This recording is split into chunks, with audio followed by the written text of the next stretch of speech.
प्यारे दोस्तों, आज हम आपको एक ऐसे वाक्य के बारे में बताने वाले हैं जिसके बारे में जानकर आप हैरान रह जाएंगे। जब एक बहुत ही बड़े मौलाना साहब की कब्र में से एक लड़की बाहर निकली तो फिर क्या हुआ दोस्तों? ये कैसे मुमकिन है और यह सब कुछ कैसे हुआ?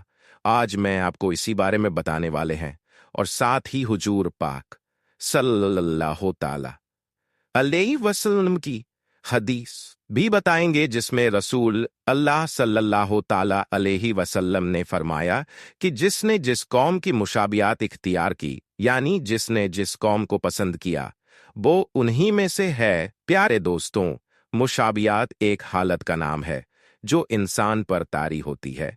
इसी वजह से नबी पाक ने इसे हराम कर दिया है। प्यारे दोस्तों, वाक्य कुछ इस तरह से है। आलिम दिन का इंतकाल हो गया और उन्हें मुसलमानों के एक कब्रिस्तान में दफन कर दिया गया। उनकी मौत के कुछ साल बाद एक और शख्स का इंतकाल हुआ और अरब का यह दस्तूर है कि जब कोई कब्र पुरानी हो जाए तो उस कब्र में दूसरा मुर्दा दफन कर दिया जाता है। लिहाजा उस शख्स को दफन करने के लिए मौलाना साहब की कब्र खोली गई। लेकिन प्यारे दोस्तों, एक का बहुत ही अजीबोगरीब मंजर सामने आया, क्योंकि कब्र में आलिम साहब की लाश की बजाय एक हसीन और खूबसूरत लड़की की मैयत की लाश थी, और वो लड़की किसी यूरोपियन मुल्क जैसी लग रही थी। और ये खबर कुछ देर में पूरे इलाके में फैल गई। प्यारे दोस्तों, आलम साहब की कब्र में से लड़की कैसे निकली, आगे हम आपको वीडियो में बताएंगे। लेकिन उससे पहले अगर आपने अभी तक इस वीडियो को लाइक नहीं किया है तो वीडियो को लाइक जरूर करें और हमारे चैनल को सब्सक्राइब करके वाला आइकन दबाना ना भूले। तो चलिए शुरू करते हैं। प्यारे दोस्तों, जब यह खबर पूरे इलाके में फैलने लगी कि आलम साहब की कब्र से लड़की निकली है, तो आसपास के लोग वहां जमा होने लगे। तो वहां फ्रांस का एक मुसलमान भी आया हुआ था। उसने जब उस लड़की की सूरत देखी तो कहा कि मैं इस लड़की को जानता हूं, यह फ्रांस की रहने वाली है और इसका पूरा घर ईसाई है, लेकिन यह खुफिया तौर पर चुपके से मुसलमान हो गई थी और इसने मुझसे भी इस्लाम की कुछ बातें पढ़ी थी। फिर कुछ दिन बाद यह बीमार होकर मर गई, तो उसके घर वालों ने इसे ईसाइयों के कब्रिस्तान में दफन कर दिया।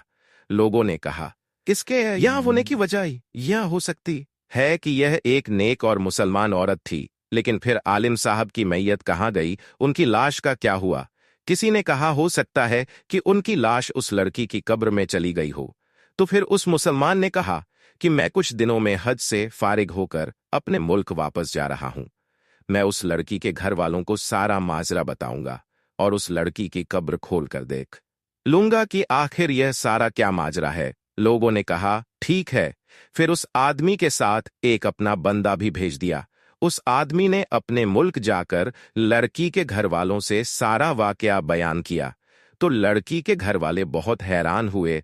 उन्होंने लड़की की कब्र खोली तो लड़की के ताबूत में मौलाना साहब की मैयत थी, जो मक्का में दफन हुए थे। सब माजरा हुआ। जब यह खबर मक्का पहुंची तो वह भी बहुत हैरान हुए। लोगों ने सोचा, हम आलम साहब के घर जाकर उनकी बीवी से पूछते हैं कि उनके शौहर ने ऐसा कौन सा अमल कर दिया था जो उनके साथ ये सब कुछ हुआ है।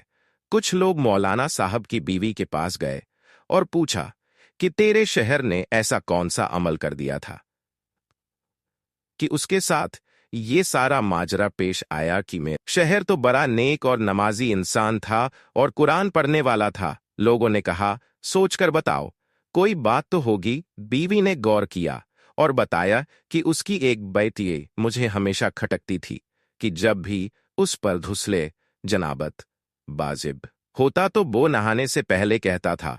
ईसाइयों के मजहब में यह बात बहुत अच्छी है कि उन पर धुस्ल वाजिब नहीं है। हो सकता है कि अल्लाह ने उन्हें उन्हीं के दरमियान पहुंचा दिया हो जिन्हें वो पसंद किया करते थे।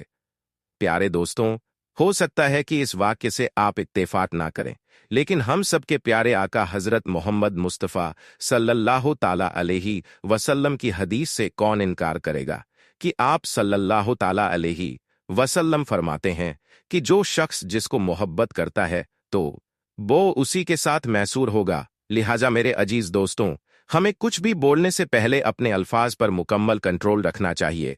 प्यारे दोस्तों, आज की इस वीडियो में इतना ही। हम मिलेंगे बहुत जल्द आपसे एक और नई वीडियो के साथ। खुदा हाफिज।